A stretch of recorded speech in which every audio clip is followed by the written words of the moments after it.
Well, hello, my name is Ale, and I'm a certified astrocartographer, and I'm here to explain to you how to create your astrocartography map on astro.com. So let's get started.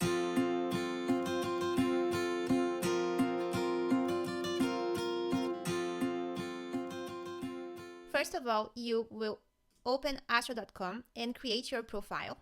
So be sure to use your accurate birth data, especially the birth time.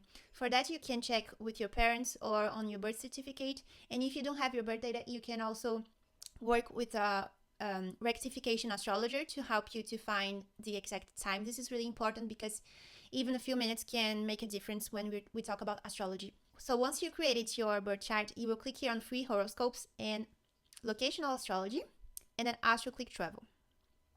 So now you have your astro map here, and I strongly advise you to not click here because you see it's already complex without these aspects.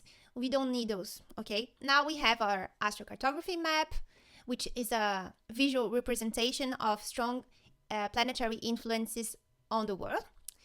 And you will see that for each planet, represented by these glyphs here, has a color. For example, the sun, it will be orange, and for the moon, it will be blue. And each planet will have 4 different lines. You can see here 1, 2, 3, and 4 here. Each one of them is linked to a cardinal point, and I'm gonna explain to you what they mean. In this example, the person was born at 2 p.m. in Paris. This line is the sun at the mid-heaven. And what this means is that through all this line, when people looked up at the sky at the moment of this person's birth, they would see the sun at the highest point in the sky, right above their heads. But at the same moment, in a different place on Earth, here in Mexico, for example, and in the United States, people would see the sun rising at the east horizon. And this is what this line sun ascendant means.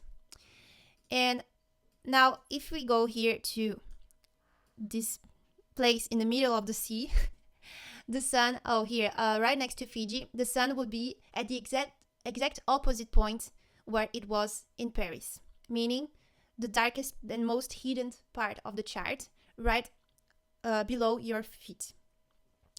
And of course, we have another line here represented by the sun at the descendant in Asia and China here. And in this line, through all this line, when people looked at the sky, they would see the sun setting at the horizon.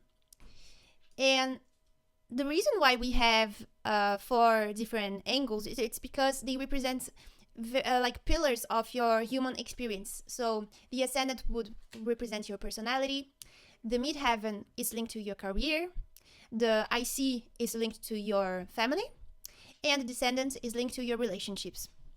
When you travel to one of these lines, say you travel here to this moon descendant line, because the planets each represent a part of us, a part of our psyche, and if you know the moon represents your emotions, you know that when you travel around this line, the closest you are to this line, the more you will experience the effects of the moon, so your emotions, on the descendant, which here is the relationships. I'm gonna do a video explaining more about the cardinal points, but to make it simple, each time you travel to a line, you're connecting to a planet, so a part of yourself, in a very strong way. If you're new to astrology, you can click on the lines to get a general idea of what they mean, because astro.com will give you a little explanation here, but I advise you to really study your relationship to the planet and your integration of this archetype, and also your birth chart if you want to get a deeper understanding of what it means to you and not like for everyone. I hope this tutorial was helpful.